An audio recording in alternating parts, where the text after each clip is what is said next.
Sage Wanderer here, and welcome to Coffee Talk!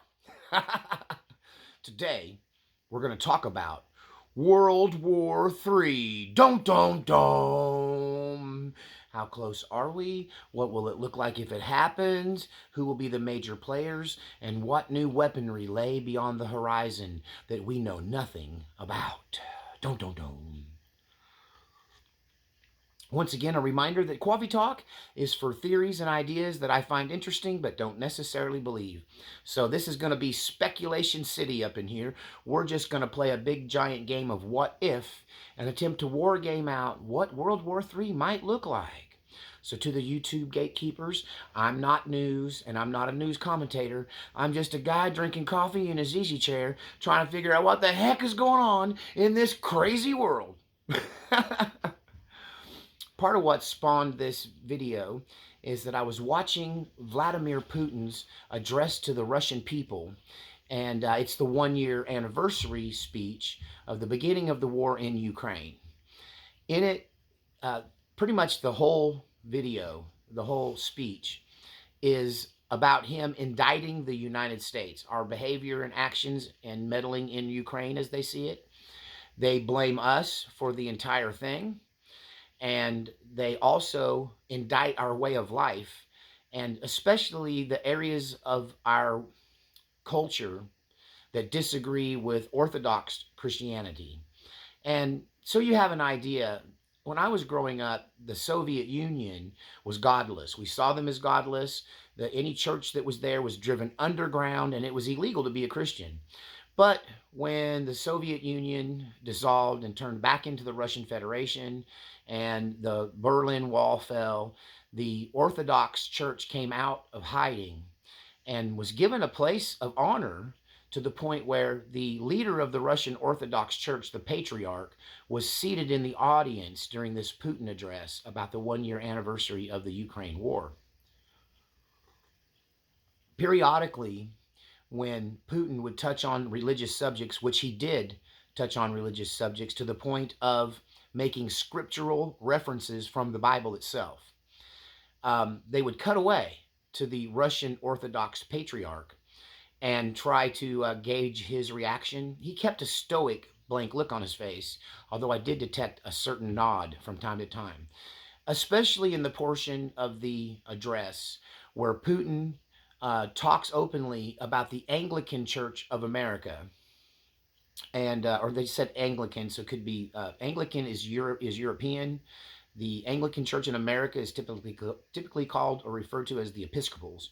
I believe I'm getting that division straight. They're all the same religion. It's just there's some political divisions there. But Anglican is non-Roman Catholic-based kind of sacramental worship. You guys can figure out what Anglican is. But nonetheless, Putin talked about the Anglican Church's discussion about switching their doctrine to create or change the nature of God into a non-gender specific entity. So take away all of the he's, hims, all of the father references, all of the masculine references in doctrine, remove all of that and adopt gender neutral terms. And Putin talked about this as part of his indictment against the United States. His claim essentially through a lot of his discussions, was that things like marriage and family have been morphed in the United States to include anything and everything. And he goes into more pointed details that I'm really not allowed to talk like that on YouTube, or they'll take me down. So I have to talk in code. But the alphabet soup, the alphabet cereal bunch of folks, you know who I am. They had to find some way to use the letter Q. But those folks and their agenda is something that is talked about in detail in this Putin address. And he infers, because of America and our moral changes over the last 30 or 40 years, that now we no longer have God on our side, and that God is on the side of Russia. And that's a hard pill to swallow as an American. But at the same time, as a theologian and as a expert in the Bible and religious history and all of those things, as a clergyman, bona fide, dyed in the wool, got the scars to prove it, I can't disagree with his inference that maybe this time God's not on the side of America for the first time, like probably ever. Kind of scary if you look at it like that. So, what is the war in Ukraine in the big picture? It's a proxy war. It's us fighting the Russians without fighting the Russians, right? And it's the Russians fighting us without actually fighting us. It's not unlike what occurred in China, I mean, in Vietnam and also Korea. And to some degree in the war in the Middle East as well. That backing the enemy of your enemy is a common practice in war. It goes all the way back to if enemy of my enemy is my friend, even if you don't agree with them. So this idea of backing and having proxy wars without actually going to war is something we've been doing since the end of World War II. But what makes this one different? Really, it's not just that maybe God's on their side, which is what they believe. It's more like they have the military upper hand. No one likes to hear that. No one likes to hear that if we went to war against Russia, that we don't really have the resources to win a prolonged war against Russia or China, but especially not Russia and China, which if we have a World War III, it's more than likely going to go that way. You know, we have China now that has been saber rattling in the South China Sea. They've built these island bases out of man-made materials. They just basically find a shallow place in the ocean and they build up an artificial island and turn it into an airstrip. And they've been creating these islands strategically placed all through the South China Sea, between the islands that they purchased outright, the islands that they have purchased. Sometimes they'll go to an island, they'll find the head chief in charge of some small isolated island in the South China Seas around the area of the Philippines, to give you a geographical reference, between the Philippines and Australia, okay? That they'll find these little islands that has a little potentate. They got a mayor or a king or somebody, even if they're elected. And they'll go to that one person and go, we'll give you $100 million just to disappear, sign us over title and deed to the place, and we'll own it. We'll just own the entire island. And whether these people have the moral right to sell their country to the Chinese or not is up to interpretation. Many times they don't even have the power and authority to do it. It's kind of what we used to do to the Native Americans. That when we wanted Native American land, we would just find one of the Native Americans who had enough clout to kind of make it seem like it was okay on the surface and pay him personally a large sum of money for the rights to this land. And then when the other Native Americans went, hey, wait a minute, we live here too, we were like, too bad, your leader sold us the property. And so they're kind of using colonialist ideas in China, in the South China Sea, to purchase up and run the people off in many cases of these islands, or just subjugate them and put them to work for the Chinese cause. And so China really wants Taiwan. China would really love to have the Philippines. China is very much feels threatened by our presence in Guam. So the fact that I don't think anybody believes that we can fight Russia one-on-one without dealing with China too. That the minute we're distracted, honestly, they're thinking about doing it right now. That's coffee. If you need to swallow that, there's some coffee. But that's my opinion, that they're absolutely chomping at the bit to go for Taiwan right now while we're distracted and spread thin in Ukraine. And let me go back to the statement that we're kind of outgunned by Russia, because most people would be like, what? Did you see what the junk they put on the battlefield in Ukraine? And did you see them troops just get walked over by the Ukrainian freedom fighters? You're crazy. Well, here's the thing you don't know about war, especially proxy wars, that Russia did not throw their A-team at Ukraine. Russia didn't throw their best equipment or reveal any new technology, although in many addresses to his country, and some of them pointed straight at the United States government, Putin claims to have secret weapons we don't know anything about.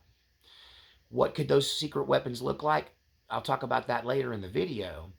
But we think because they threw out a bunch of 50-year-old tanks and a bunch of recruits still wet behind the ear into this Ukrainian thing, we think that that's the best they have to offer. And honestly, military men know better than that. You don't send your A team into a hamburger grinder like Ukraine, right? That you may have or may not have strong political support for. You just don't send the A team in there because you hold them back in case this thing expands, gets out of control, and starts to include other countries like the United States or the United Kingdom, Great Britain. And you don't want to have your A team socked down in a hornet's nest in a small country like Ukraine when the war could explode into a wider war immediately. Another thing that's at work here is you want to, if you're going to get tanks destroyed, you don't want your new car destroyed. Think about it. If you go to a demolition derby, you're not going there in your new pickup. You're going in your grandpa's pickup that's out behind the barn that we managed to get up and running. And that's the level of equipment that Russia has put into this situation. That they're just sending their old junk up there, their ordnance that's about to expire, their Cold War stores that are kind of not really even part of their strategic plan except as a backup to a backup to a backup. And that's what they're expending in this Ukrainian situation. And their top troops, their elite troops, their elite equipment, and most especially their secret weapons we know nothing about, are sitting ready and waiting. And I'm not telling you I think we're outgunned. A lieutenant colonel and Pentagon advisor on CNN or some, I think it was on Fox, was actually saying that. I saw him again on Jimmy Dore, and they had a long conversation. And he's saying this isn't going to go the way the American people thinks it would go. That we don't have enough conventional weaponry to keep up in the long term with Russia. And we have secret weapons, and so does Russia have secret weapons, but we also have a lot of nuclear weapons on both sides. And the thing is that we really can't, according to this lieutenant colonel, we really can't commit to a prolonged war with Russia herself because we would be forced to go nuclear too quick. We wouldn't have much choice. It would go nuclear real fast, and that's unthinkable. And he's basically telling us that our leadership is delusional in thinking we can just bully over the Russians. And part of it is some of those people who think so positively, they may be aware of special weapons that we don't know about. Maybe that's where they get their confidence that they can take Russia. Don't. So, this is where we go into conspiracy theorist land here. And we say, what are some of those secret weapons that maybe have been leaked, maybe we have heard of, maybe we can use conjecture to assume? What are those weapons that we have that they don't know about? And what weapons do they have that we don't know about? Right? So we're going to talk about secret weapons on Coffee Talk. Don't. Well, many of you are believers in the direct energy weapon or DO weapon. There are probably several viewers who believe that the West Coast fires, for instance, were started or exacerbated by red beams from outer space. So let's say we do have lasers in space. Honestly, we should. If we don't, we ought to by now, because there was a little thing that was pretty public when I was a teenager called Star Wars, not the movie, the defense system that Ronald Reagan, back in 1984 or 83 or 84, announced that we had technology to put laser defense systems, satellite defense systems in space, and that he was actively going to do it.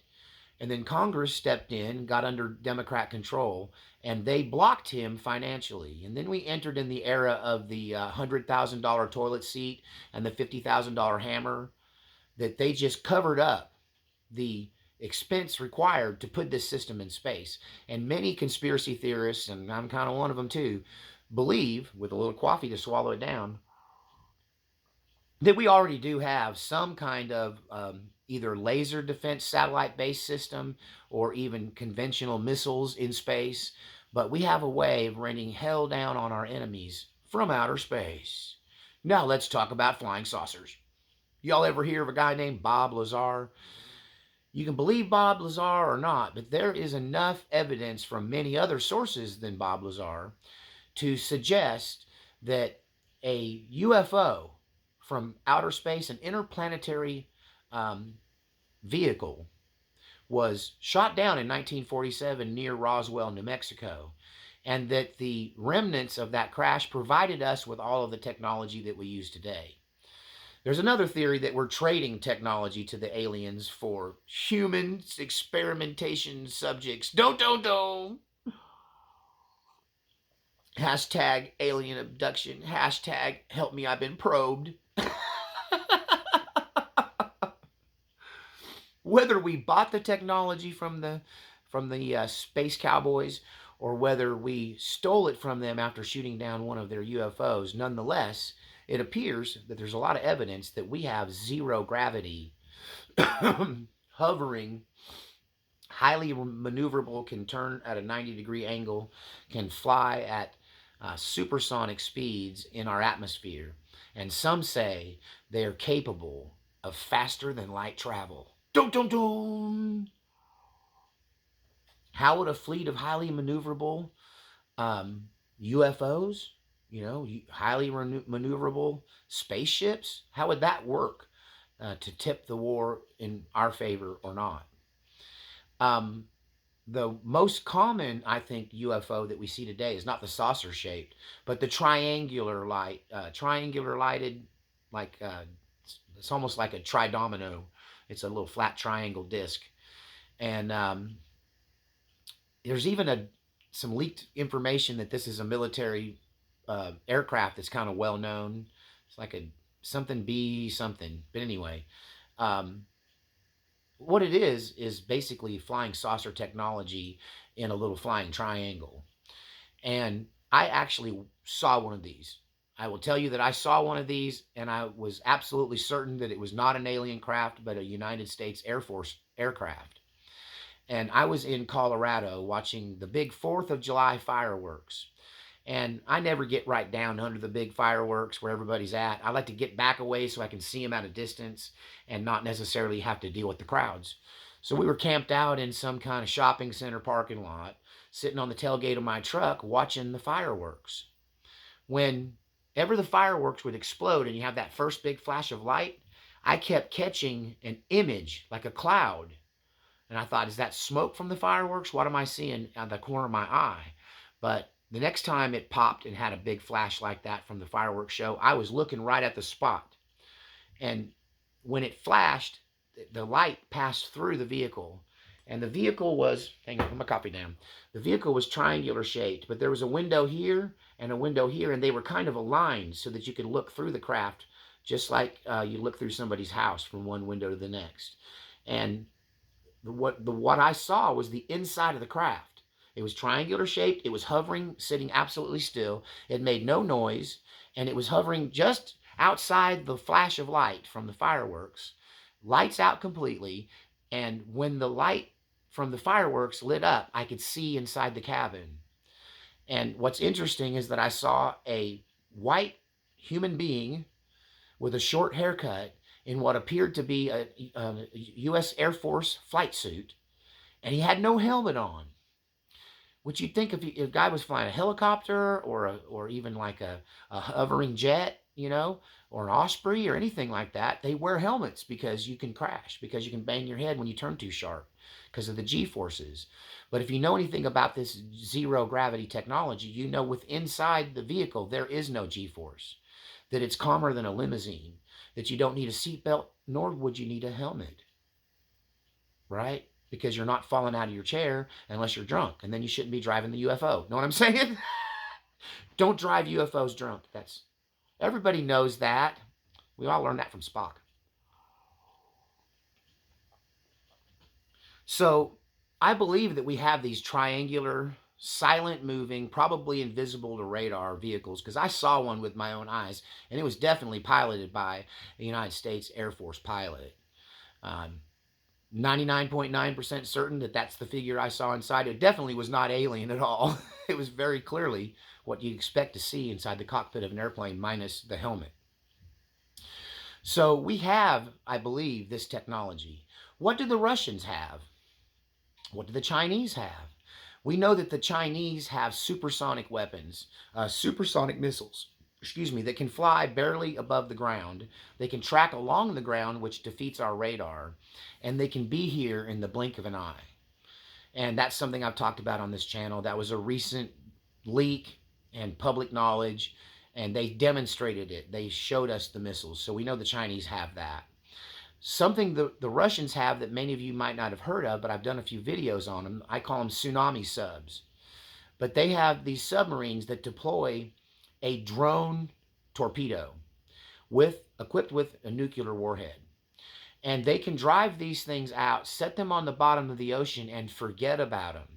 They're just sitting there on conserving battery mode, waiting to be activated, waiting for the signal to come from the big sub to either explode, move in closer, change coordinates. They have total control over these remote control uh, underwater drones, submarines with nuclear weapons on them. And they can place them wherever they want. And one theory is they've got these strategically placed along the fault lines, all along the coast of the United States. So that's a secret weapon that I think everybody knows they have. They're impossible to detect. We could set out to try to find them, but good luck. Once they're placed, they're invisible. It's like trying to pick out a flounder buried in the sand on the bottom of the ocean. Talk about a needle in a haystack full of needles, right? And so they could cause earthquakes. They could cause a massive tsunami that would wipe off the first 100 miles of coastline around the entire continental United States, not to mention what something like that would do to Hawaii and Alaska. And our base in Guam, that's probably would get that as well. And the Philippines would probably be a mess as well. I mean, if they put their efforts into more of that kind of technology than the new modern tanks and the new modern airplanes, and they worked on these kind of covert, invisible weapons, then we definitely could be stepping into something we're not ready for. And then as a preacher, that big question is, is God going to be on our side this time? Because Vladimir Putin has claimed the higher ground. I don't know that he's qualified to stand on it, but I will say this, in so many ways, Russia has become a more Christian nation than the United States. How'd that happen? And on my watch, I need coffee. I need coffee. I might have to go on a second cup. I'm just telling you. So, what other countries might play a role in World War III? For me, World War III is us against Russia or us against China, or worst case scenario, us against Russia and China. And something we always had in our back pocket was the oil. We had our own oil reserves we weren't tapped into. We had good oil coming from Mexico and South America, right? But we lost those proxy wars, and many of those countries are communist, are sympathetic to the Russian and the Chinese interest.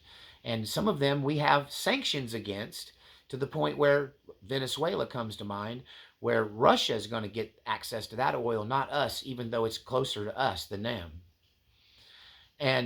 But the big player in all this was the fact that we kind of had control of Saudi Arabia. That since the 1940s and 50s, the Saudi Arabian government, to some degree, was almost a puppet government of the United States.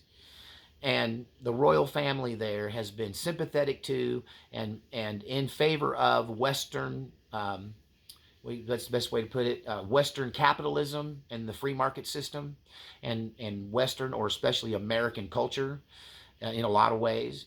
And so they're probably the most westernized of all of the Muslim countries, all the Islamic countries. And so we kind of had them in our hip pocket until this Ukrainian thing. And they absolutely have sided with Russia and China. They've done the math. They figured that they have a bigger market selling to Russia and China. The petrodollar is worth its own coffee talk, but when they stop trading in dollars for oil and start trading in rubles or the Chinese currency, I think that's the yen, but or is that Japanese yen? I don't know. Whatever they call their dollars over there, when they go to trading in any other currency, that's going to be devastating to the U.S. economy. It's a big math equation that I won't get into, but trust me, it's bad news. But more than that, it signals their willingness to do business with Russia when we told them not to. When we sanctioned Russia, the Saudis are still doing business with Russia. Germany, I think, would have still been willing to defy America on this and buy Russian oil because it's cheaper. And there was a pipeline called the Nord Stream 1 and 2 pipeline that fed, I believe it's Nord Stream, that fed oil out of Russia under the ocean to Europe. And somebody blowed it up.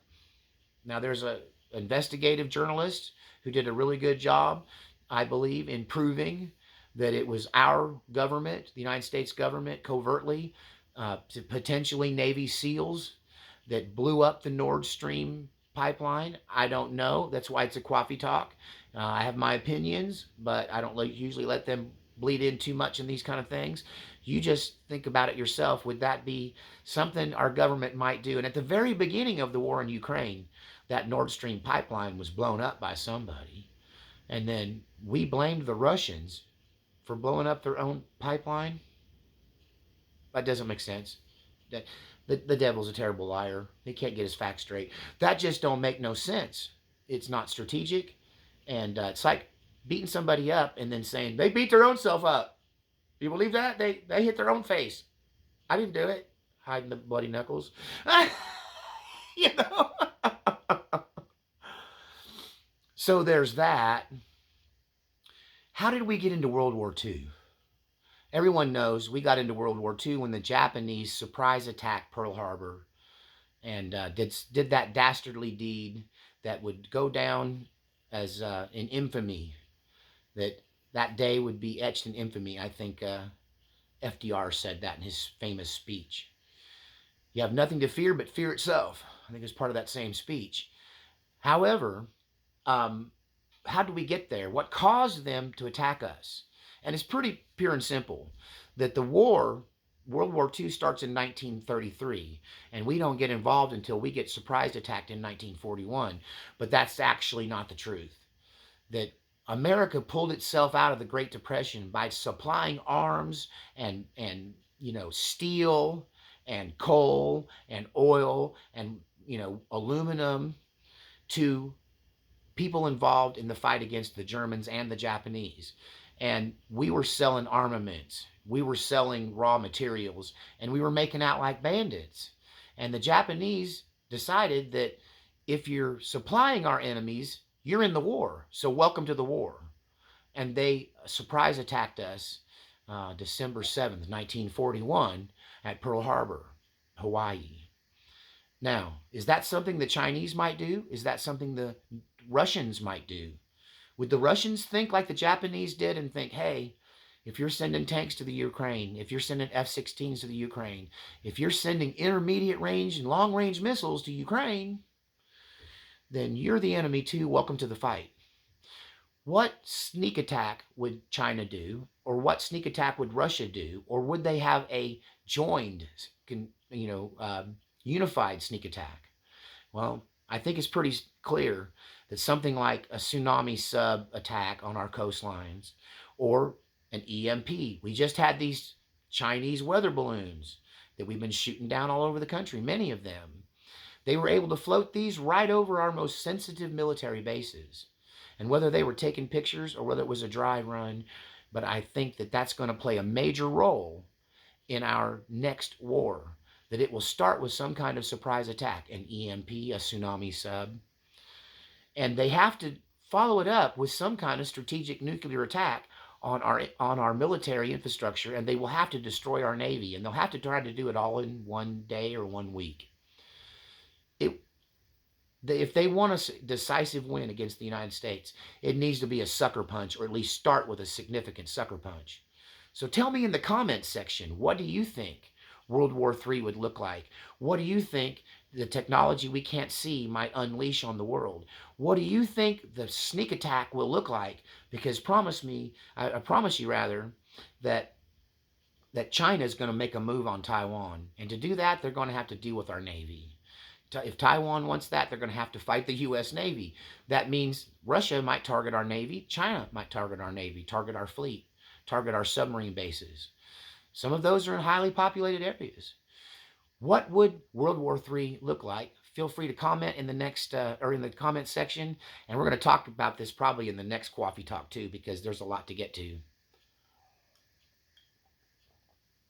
But until then, I'm out of coffee, and we'll see you next time on Coffee Talk.